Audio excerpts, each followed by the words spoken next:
Selamat berjumpa kembali dalam layanan audio Sahabat Seperjalanan. Hari ini adalah hari Senin 29 September 2025. Tema renungan saat teduh kita dengan judul Diberkati Karena Taat. Firman Tuhan terambil dalam Lukas 5 ayat keempat sampai dengan kelima. Setelah selesai berbicara, ia berkata kepada Simon, "Bertolaklah ke tempat yang dalam dan tebarkanlah jalamu untuk menangkap ikan." Simon menjawab, "Guru, telah sepanjang malam kami bekerja keras dan kami tidak menangkap apa-apa. Tetapi karena Engkau menyuruhnya, aku akan menebarkan jala juga." Mari kita berdoa. Bapa yang di dalam surga, seringkali kehidupan kami menjadi bermasalah, kehidupan kami mengalami kesulitan karena kami tidak taat kepada pihak yang memberikan nasihat yang terbaik buat kami. Dalam nama Tuhan Yesus kami berdoa. Amin. Shalom sahabat seperjalanan yang dikasihi Tuhan, diberkati karena taat, diberkati karena mendengarkan nasihat, diberkati karena terbuka untuk menerima masukan-masukan yang terbaik untuk kebaikan hidup kami. Dalam nama Tuhan Yesus kami berdoa. Amin. Shalom sahabat seperjalanan yang dikasihi Tuhan. Kalau kita sudah belajar kebenaran firman Allah, kita pun akan belajar tentang kebenaran dalam kehidupan keseharian. Bagaimana kehidupan setiap kita masing-masing diminta untuk taat. Kita tahu dengan jelas dalam membimbing anak-anak, membimbing cucu, membimbing pegawai, membimbing murid, membimbing orang yang kita mentor, maka salah satu yang unsur penting adalah ketaatan di dalam menjalankan berbagai macam pelatihan, berbagai macam pembinaan, dan berbagai macam arahan serta petunjuk. Kalau berbicara tentang taat, kita tahu dengan jelas yaitu taat kepada lalu lintas. Kita juga tahu dengan jelas setiap kali kita naik pesawat terbang, kita diminta taat. Bagaimana tidak membawa bagasi melebihi katakanlah yang seharusnya. Kita tidak menyimpan power bank dengan membawa power bank yang untuk handphone dengan kapasitas yang besar, karena itu membahayakan dan tidak boleh melakukan charger pada saat kemudian pesawat itu sedang berjalan. Mungkin kita tidak tahu. Tetapi mereka yang paham dan tahu, sangat tahu akan bahayanya. Ketidaktahuan itu seringkali menganggap sesuatu itu biasa-biasa saja. Kita tahu dengan jelas, air tenang itu tanda airnya dalam. Tetapi air yang beriak itu tanda airnya dangkal. Tetapi bagi mereka yang tidak paham, kita anggap bahwa air tenang itu adalah justru yang dangkal. Air beriak itu dianggap yang dalam. Mengapa demikian? Karena mereka tidak memahami. Kita tahu dengan jelas mengapa anak-anak butuh mendengarkan nasihat dari orang tua dengan baik. Karena mereka sudah melewati perjalanan hidup. Mereka tahu dengan jelas apa akibatnya kalau salah memilih. Apa akibatnya kalau salah melangkah. Dan apa akibatnya kalau salah memutuskan. Semuanya akan berakhir buruk.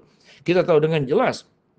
Kalau kita berbicara, Yesus memberikan sebuah nasihat kepada siapa? Kepada Simon Petrus dan murid-muridnya. Menjadi sebuah pertanyaan, kalau kita memang mau keras hati dan keras kepala, mengapa Tuhan Yesus mengajari kami untuk menangkap ikan? Yesus itu bukan penjala ikan.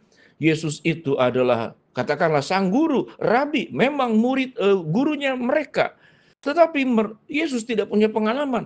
Mengapa kemudian dikatakan Yesus itu mengatur-ngatur memerintah dengan urusan bagian yang dikatakan Yesus tidak punya pengalaman dalam menangkap ikan dengan jala.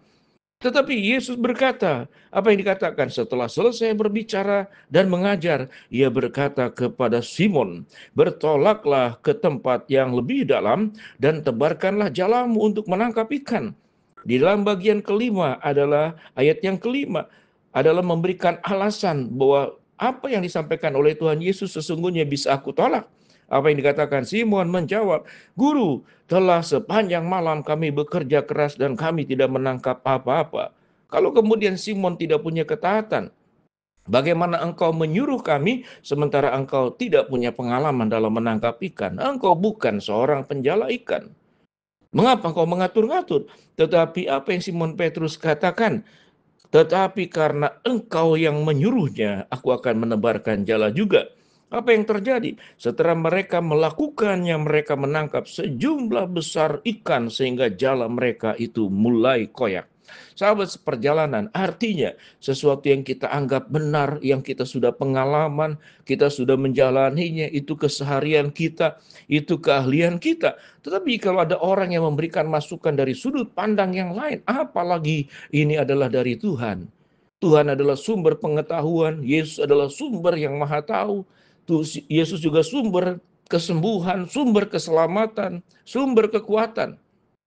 Tuhan tahu melakukan segala sesuatu. Dia adalah Allah yang maha bisa.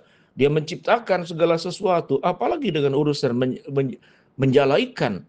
Tuhan memerintahkan dan kemudian Simon Petrus taat untuk segala perintah Tuhan. Diberkati karena taat.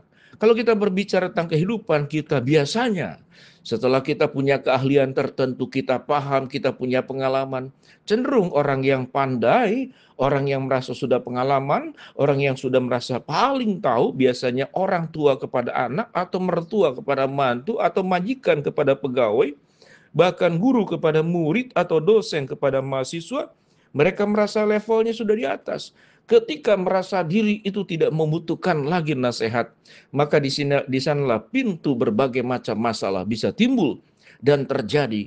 Problem bisa terjadi. Kita tahu dengan jelas banyak sekali peringatan-peringatan yang dilanggar sebelum terjadi tsunami, sebuah peristiwa bencana alam yang sangat luar biasa. Bagian orang yang tidak punya pengalaman tidak tahu, tiba-tiba air surut kering. Dianggap ini air laut itu sedang surut karena satu dan lain hal. Tetapi kalau kita melihat surutnya air laut itulah yang awal cikal bakal daripada tsunami yang terjadi.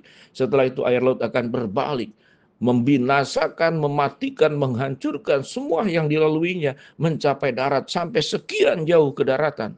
Bagaimana kita boleh belajar menjadi orang yang diberkati, dijauhkan dari berbagai macam kecelakaan, dijauhkan dari berbagai macam bahaya, dijauhkan dari berbagai macam keburukan, karena kita menjadi pribadi yang taat untuk mendengarkan perintah Allah, sehingga dikatakan diberkati karena taat.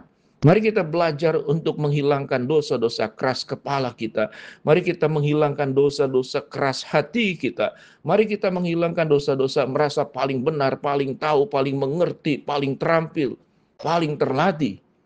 Karena di atas langit masih ada langit. Tentu kita harus belajar kepada mereka.